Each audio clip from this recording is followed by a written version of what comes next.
आज हम लेकर आए हैं आपके पास एक टॉपर की कॉपी।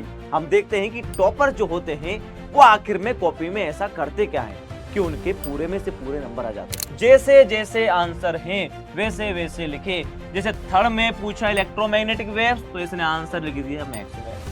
अगला पूछा डबल स्लिट का एक्सपेरिमेंट, इसने आंसर लिख दिया ये। हमें ध्यान रखना है सफाई का, हमें ध्यान रखना है अच्छी राइटिंग का, हमें ध्यान रखना है अच्छे तरीके से अलाइनमेंट का। हेलो बच्चों, क्या हाल चाल। तो फाइनली आज हम आ चुके हैं एक बहुत ही बढ़िया वीडियो लेके, जिसमें हम आपको दिखाएंगे कि एग्जाम में किस तरह से लिखना होता है, एग्जाम में किस तरह से प्लानिंग करनी होती है कि हमारे को राइटिंग किस तरह से लिखनी है, कौन से क्वेश्चंस को कितना बड़ा लिखना है, क्वेश्चंस के बीच में कितना गैप देना है, सर जो लास्ट में फॉर्मूला आएगा क्या उसमें बॉक्स बनाना है, क्या हमें डबल पेन का यूज करना है, क्या हमें कॉपी को डेकोरेट करना है, क्या हमें व्हाइटनर का यूज करना है। एग्जाम में लिखने से रिलेटेड जितनी भी चीजें होंगी वो सारी आपको बताई जाएंगी। प्लस आज हम लेकर आए हैं आपके पास एक टॉपर की कॉपी। हम देखते हैं कि टॉपर जो होते हैं वो आखिर में कॉपी में ऐसा करते क्या है कि उनके पूरे में से पूरे नंबर आ जाते हैं।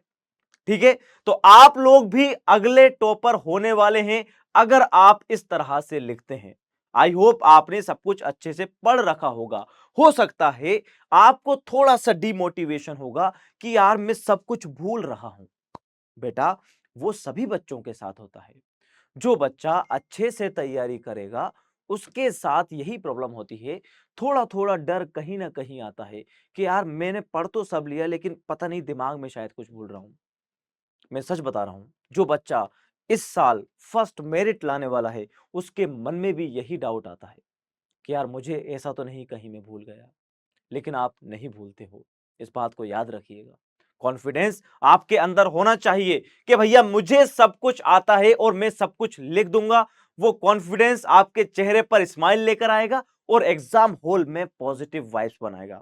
तो आइए मैं दिखाने वाला हूं आपको उस टॉपर की कॉपी जो पूरे नंबर लेकर आया था कि लिखते किस तरह से हैं। देखिएगा, देखो मैं आपको बता दूं, क्वेश्चन जो हम लिखते हैं इस तरह से हमारे को शीट मिलेगी। उस शीट में बेटा सारे क्वेश्चंस के नंबर होते हैं, पहला दूसरा तीसरा चौथा पांचवा सातवां, इस तरीके से। तो पहली गलती आप ये मत कीजिएगा कि मान लो बहुत सारे बच्चे क्या करते हैं, पहला क्वेश्चन यहां कर दिया, 5 पेज छोड़ के फिर दोबारा पहला क्वेश्चन कर दिया। उसको लगेगा कि एग्जाम में पता चलेगा नहीं, नंबर मेरे को डबल मिल जाएंगे। जब एग्जामिनर यहां पर नंबर लिखेगा तो उसको पता चल जाएगा कि इसने एक क्वेश्चन 2 बार किया और उसका दिमाग अगर खराब हो गया तो वो हो सकता है दोनों नंबर ही काट दे। या फिर ज्यादातर केसेस में पहला वाला सही माना जाता है, चाहे आपने उसमें गलती कर दी हो। तो पहले नंबर पे तो आपको यह गलती नहीं करनी। दूसरे नंबर पर आपको बॉल पेन का यूज करना है, जेल पेन का यूज नहीं करना। तीसरे नंबर पर व्हाइटनर की जो आपने आदत लगाई हुई है उस आदत को छोड़ दो अभी से, क्योंकि एग्जाम हॉल में व्हाइटनर का यूज नहीं करना। चौथी बात, काटा पीटी की प्रैक्टिस कम कर दो। अगर गलती हो जाती है तो उसको काटना कैसे है वो भी मैं आपको अभी आगे बताने वाला हूं। बताऊंगा क्या, मैं आपको दिखाऊंगा। जो बच्चा पूरे नंबर लेकर के आया है, देखिए इसने क्या किया भैया, पेपर अपना खोला होगा और पेपर खोलने के बाद क्या लिखा इसने, देखो ध्यान से यहां पर, answer of question number 1 plus यहां पर इसने ब्रैकेट लगाया हल्का सा और उसके सारे क्वेश्चंस लिख दिए, पहला दूसरा तीसरा चौथा पांचवा छठा। ये बेटा एमसीक्यूज हैं। हाँ सर ये एमसीक्यूज हैं। आप यहां पर एक चीज और लिख सकते हो, जैसे ब्रैकेट में आपने बी लिख दिया, ब्रैकेट में सी लिख दिया, ब्रैकेट में डी लिख दिया। तो आप ये काम जरूर कीजिएगा, ब्रैकेट में बी सी डी भी लिख दीजिएगा और साथ में ये भी लिखिएगा। दोनों चीजें लिखोगे तो उससे एग्जामिनर को कॉपी चेक करने में थोड़ी सी आसानी हो जाती है। प्लस एक ही पेज में सारे आंसर फंसाने की जरूरत नहीं है। हमारे पास बहुत सारे पेजेस होते हैं, उनका हमें यूज करना है। तो इसने क्या किया, देखो स्टार्टिंग के 6 क्वेश्चन किए, फिर अगले पेज में आगे क्वेश्चंस करने वाला था, अगले पेज में इसने आगे क्वेश्चंस किए। नेक्स्ट, आगे बात समझ में। ये क्वेश्चन कौन से हैं, सेकंड वाले के हैं, जो फिल इन द ब्लैंक्स हो सकते हैं कि भैया फिल इन द ब्लैंक्स आ गए। अब उसने पेज पलटा, वहां पर क्वेश्चंस किए। दूसरी बात, अगर मान लो किसी बच्चे की राइटिंग थोड़ी खराब है तो खराब राइटिंग वाले क्या करेंगे, जब भी आंसर लिखेंगे तो बेटा थोड़ा दूर दूर लिखें। जैसे मैंने गंदी राइटिंग लिखी, जब थोड़ा दूर दूर लिखोगे तो वो पढ़ने में आसानी से आएगा, बस आसानी से पढ़ा अगर तू इसी को फंसा फंसा के लिख देगा तो वो पढ़ नहीं पाएगा, उसको पता नहीं चलेगा कि ये क्या लिखा हुआ है। तो जब भी आप लिखो तो प्रॉपर स्पेस दें। स्पेस दिया हुआ है इसने, देखो ये देखो एक, फिर यहां स्पेस दिया, फिर ये लिखा, फिर स्पेस दिया। शब्दों का साइज देख लें किस तरह से लिखा है। मैं यूं नहीं कह रहा कि भाई आप बिल्कुल सेम लिखें, नहीं नहीं नहीं यार, सबका लिखने का तरीका अलग है। हो सकता है ये टॉपर हो, लेकिन अगले टॉपर तो आप हो। बिल्कुल ही फॉलो थोड़ी करना है, नहीं। हमें ध्यान रखना है सफाई का, हमें ध्यान रखना है अच्छी राइटिंग का, हमें ध्यान रखना है अच्छे तरीके से अलाइनमेंट का, कि एक अच्छे तरीके से उसका अलाइनमेंट हो जाए। उसके बाद यहां देखेंगे आंसर नंबर 3, ये हो गए ट्रू एंड फॉल्स। अब इसमें शायद आपने एक चीज नोटिस नहीं की होगी कि बेटा सारे एमसीक्यूज एक पेज पर, सारे फिल इन द ब्लैंक्स एक पेज पर, और सारे जो ट्रू फॉल्स हैं वो एक पेज पर। एग्जामिनर क्या करता है, यहां पर देखो उसने सही लगा रखे, जल्दी जल्दी चेक कर दिए, कहानी खत्म। छोटे क्वेश्चंस में ये गलती मत करना कि 3 का पहला क्वेश्चन यहां कर दिया, 5 पेज बाद दूसरा क्वेश्चन किया, फिर 5 पेज बाद तीसरा क्वेश्चन किया। एग्जामिनर को गुस्सा आ जाएगा जब वो कॉपी चेक करेगा और आगे आपके नंबर काट सकता है। उसको लगेगा कि ये लड़का प्रॉपर तरीके से नहीं लिखता है। समझ पाए? तो आपको सेक्शन ए में fill in the blanks, true false आए चाहे एमसीक्यूज आए, सबको एक ही सीक्वेंस में लिखना है। अब मान के चलो किसी बच्चे को इसका आंसर नहीं आता, कितना बड़ा आंसर है इसका सर, एक शब्द का आंसर है, तो इसके लिए यहां पर नंबर डालो और खाली जगह छोड़ दो, अगला क्वेश्चन करो। आगे बात समझ में? एक तो आपको इस तरह के से चलना है, ये प्रोसेस आपको फॉलो करना है। अगला मैं बात करता हूं चौथा क्वेश्चन। चौथे क्वेश्चन में भी कितने पॉइंट हैं, 4 पॉइंट थे, 4 क्वेश्चन थे छोटे छोटे। तो इसने क्या करा, देखो इस बार इसने पेज को चेंज नहीं किया। अगर इसने पेज चेंज नहीं किया तो आप देखोगे यहां पर पेंसिल से इसने हल्की सी लाइन ड्रॉ कर रखी है। किससे? पेंसिल से, जिससे पता चल गया भैया एक सेक्शन खत्म हो गया, अब नया सेक्शन स्टार्ट हुआ। अब इसको लगा नए पेज पर जाऊंगा, उससे अच्छा है चारों पॉइंट यहीं लिख दूं, तो एग्जामिनर को चारों साइन करने में आसानी होगी, वो इनको आसानी से पढ़ सकता है। आगे बात करें, नेक्स्ट 3 4 5 जो भी क्वेश्चंस आएंगे उनके इसने मैच ऑफ द फॉलोइंग लगा दी। अब बहुत सारे बच्चे क्या करते हैं, मैच ऑफ द फॉलोइंग में ऐसे लगाते हैं, ये ये ये कि सर अब आप देख लो, यहां मैंने मिला दिए, अब आप देख लो कि सर ये तो इसका आंसर ये लिखा मैंने। अबे कोई तेरे लोकल एग्जाम थोड़ी है, ये लोकल एग्जाम नहीं है। तो ये वाली गलती नहीं करनी। क्या करना, जैसे जैसे आंसर हैं वैसे वैसे लिखे। जैसे थर्ड में पूछा इलेक्ट्रोमैग्नेटिक वेव्स, तो इसने आंसर लिख दिया मैक्सवेल। अगला पूछा डबल स्लिट का एक्सपेरिमेंट, इसने आंसर लिख दिया यंग। आगे बस समझ में, इससे एग्जामिनर को कॉपी चेक करने में आसानी होगी। तो ये छोटे सेक्शन हो चुके हैं हमारे कंप्लीट। अब आते हैं हम आंसर ऑफ क्वेश्चन नंबर 5। अब देखो आप इसमें एक चीज, नंबर 1 सब कुछ लिखा हुआ, स्पेस देख लें कितना कितना छोड़ा हुआ है इसने, जिससे पढ़ने में आसानी होती है। दूसरा, यूनिट का खास ख्याल रखना है, यूनिट का ख्याल नहीं रखोगे तो दिक्कत हो जाएगी। आगे बात समझ में? इसी तरह बेटा यहां पर 2 3 4 जब भी एक पॉइंट लिख दोगे, पॉइंट लिखने के बाद लाइन जरूर छोड़िएगा। एक लाइन छोड़ दी, फिर एक लाइन छोड़ दी। और जब नया क्वेश्चन स्टार्ट कर रहे हो तो क्या करने का, अपने को लाइन खींचने का। इसने देखो पेंसिल से वापस लाइन खींच रखी है, अगर आपको यहां पर थोड़ी सी फील हो रही है तो बोलो, पेंसिल से लाइन खींच रखी है? हाँ सर। अब देखो आसानी से पता चल रहा है कि single line single line single line मतलब सेम क्वेश्चन चल रहा। अच्छा, 2 लाइन आ गई और ये आ गया और ये भी लिख दिया, मतलब नया आंसर आ गया। अच्छा, बहुत सारे बच्चे आंसर यहां भी लिखते हैं, वो भी पैटर्न सही है, लेकिन इससे थोड़ा क्लियर हो गया, इससे थोड़ा क्या हो गया, क्लियर हो गया। आगे बेटा बात समझ में? अब देखें इसमें जब इसने डायग्राम बनाया तो डायग्राम को प्रॉपरली नीट और क्लीन बनाया है, स्केल का यूज करा है, ऐसा नहीं तुम्हारी तरह यूं करा और ये लो साहब काट काट कहानी खत्म, नहीं यार। अगर कॉपी में डायग्राम को हम प्रॉपर बनाएंगे सुंदरता के साथ, तो हो सकता है एग्जामिनर कहीं पर नंबर काटने वाला होगा तो उसको लगेगा नहीं यार मैं इसका नंबर नहीं काटता, इसने सही बनाया है। बात आगे समझ में नहीं आ गई बोलो, क्लियर है? उसके बाद क्वेश्चन नंबर 7 में डिफरेंस पूछा होगा। क्या पूछा होगा बेटा? डिफरेंस पूछा होगा। किस किस में? स्टेप अप ट्रांसफॉर्मर में और स्टेप डाउन ट्रांसफॉर्मर में। तो जब भी आपसे डिफरेंस पूछा जाए तो इसी तरीके से आपको लिखना पड़ेगा जैसे आप बचपन में लिखते थे। इधर लिखूंगा स्टेप अप, इधर लिखा हम लोगों ने स्टेप डाउन, प्रॉपर स्पेस दिया है।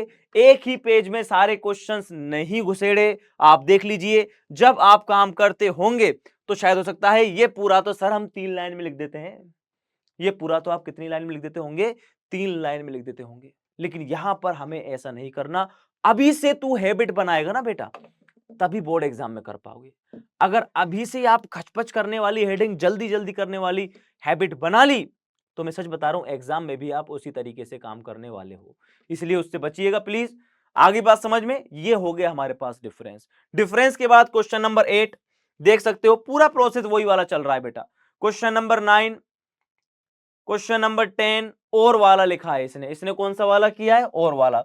तो और वालों में इसने सेटअप चलाया पूरा, ये देखो यहां वापस से लाइन खींची। क्वेश्चन नंबर 4, 4 के बाद ये आ गया आंसर नंबर 12। जब डायग्राम बनाए गए तो डायग्राम पूरी सुंदरता के साथ प्लस स्केल का यूज करके डायग्राम बनाए गए हैं, ऐसा नहीं कि खींच दिया गया। खींचा बिल्कुल भी नहीं है। आप देख लो, मैं आपको क्या बताऊं, आप खुद ही समझदार हो ना बेटा। देखिए देख आंसर ऑफ क्वेश्चन नंबर 13। जब 13 का आंसर लिख रहे हैं तो इसने देखो पूरा डायग्राम बनाया है प्रॉपर तरीके से।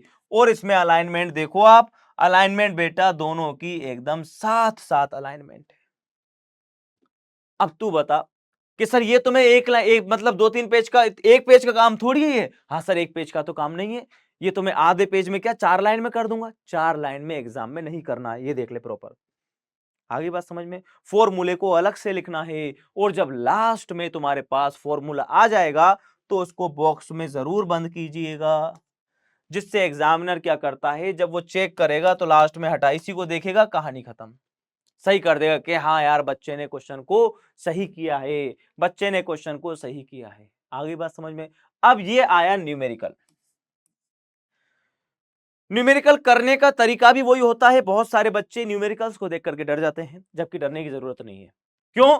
क्योंकि इसमें आप एक चीज देखिए, सबसे पहले लिखा है गिवन, हमारे को दिया क्या क्या है।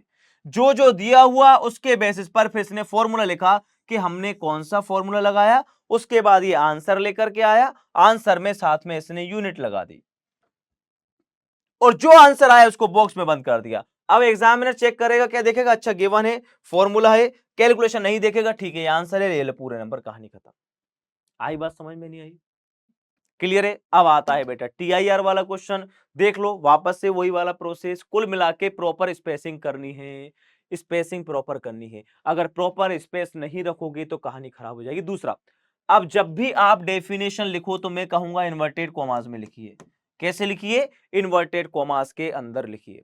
डेफिनेशन मतलब इन्वर्टेड कॉमास बनाओ, डेफिनेशन चालू करो, जिससे जितनी भी डेफिनेशंस होंगी तो एग्जामिनर पता चला लेगा अच्छा ये इन्वर्टेड कॉमर्स वाली डेफिनेशन लिख रहा है ये लड़का। उसको पैटर्न पता चल जाएगा कि आपका पैटर्न क्या है लिखने का। आगे बात समझ में? बात समझ में आ गई। अब देखो कैरेक्टरिस्टिक्स ऑफ फोटोन। जब भी कैरेक्टरिस्टिक पूछी गई हैं तो इसने पॉइंट बनाकर ही लिखे हैं। कोई भी क्वेश्चन इसने ऐसा नहीं किया कि निबंध लिख दिया हो या ऐसे टाइप में कर दिया हो, अगर आप नोटिस करें तो। अब सुनो कि सर सभी तो इंसान है, इसकी में क्या काटा पीटी नहीं हो रही? क्या हो रही है काटा पीटी। देखो इसने भी गलती करी होगी, क्वेश्चन करा होगा इसने, इससे गलती हुई। गलती हुई तो इसने कितने प्यार से काटा, इसने लिखा QA is equal to 2 microcoulomb, फिर ये इसने काट दिया ऐसे। बस एक सिंगल लाइन चला देनी है, एग्जामिनर को पता चल जाएगा ये कट है। इसमें घसड़ फसड़ करने की जरूरत नहीं है, यूं कतई नहीं। काय को कर रहा है?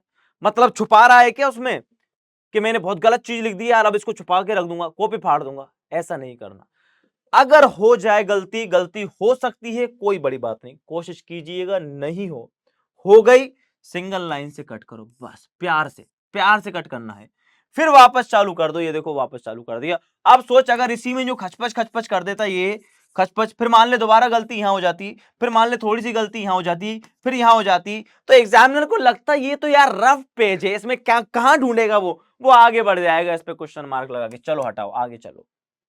वो काय को माथा पच्ची करेगा, उसके पास बहुत सारी कॉपीज आएंगी, स्पेशल आपके लिए उसके पास टाइम नहीं होगा। और ऐसा करके आप बता दोगे कि मैं कोई स्पेशल नहीं हूं। इसलिए ये हरकतें हमारे को नहीं करनी।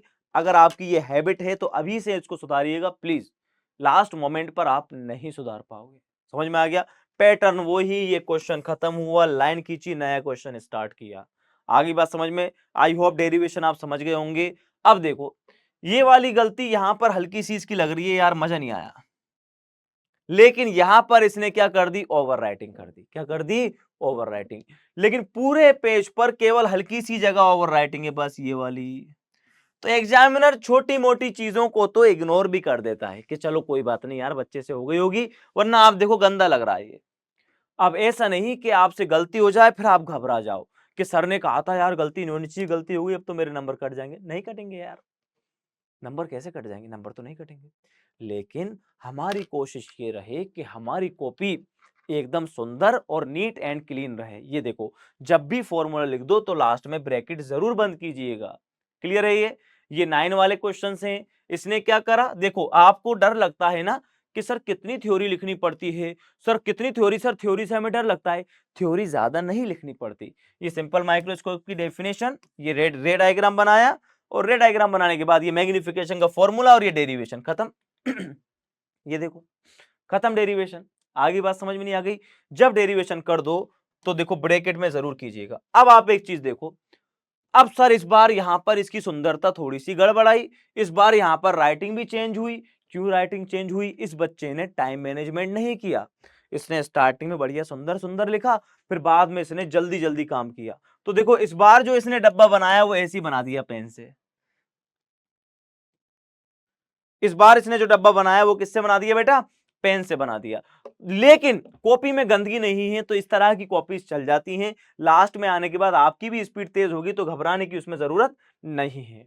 बात आगे समझ में नहीं आ गई? ये फॉर्मूला हुआ। तो कुल मिला के आपको जब भी एग्जाम में जाओ 4-5 चीजें ध्यान रखनी है। नंबर 1, ओवर राइटिंग नहीं करनी, ओवर राइटिंग से बचना है। छोटे क्वेश्चंस एमसीक्यूज हो, फिल इन द ब्लैंक्स हो, ट्रू एंड फॉल्स हो, या बस खाली ये, इनको हम कोशिश करें एक ही सीक्वेंस में करें।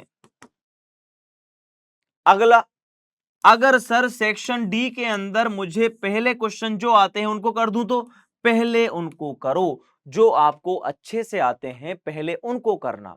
उससे क्या होगा, एग्जामिनर के दिमाग में ना सेट हो जाएगा कि यार ये लड़का जो क्वेश्चंस कर रहा है सही कर रहा है। अगर शुरू में ही आपने गलत सलत कर दिया, उसको लगेगा ये लड़का वीक है या ये लड़की वीक है, तो फिर वो आगे उसी हिसाब से आपकी कॉपी को चेक करेगा। समझ रहे हो? तो जो क्वेश्चन आपको अच्छे से आए पहले आप उनको कीजिएगा। आगे बात समझ में? और जब कॉपी हो जाए कंप्लीट तो कहानी खत्म, दी एंड हो जाएगा। प्रॉपर स्पेसिंग करनी है, ओवर राइटिंग नहीं करनी। जितना आपको बहुत अच्छे से आता है उसको पहले करना है। समझ गए? बाकी चीजें आसान हैं, घबराने की जरूरत नहीं है। इसीलिए पढ़ाई करते रहें मन लगा के, कॉन्फिडेंस लाएं। कॉन्फिडेंस लाने के लिए घर पर अभी से जरूर प्रैक्टिस स्टार्ट कर दें। ठीक है बेटा? All the very best for your exams.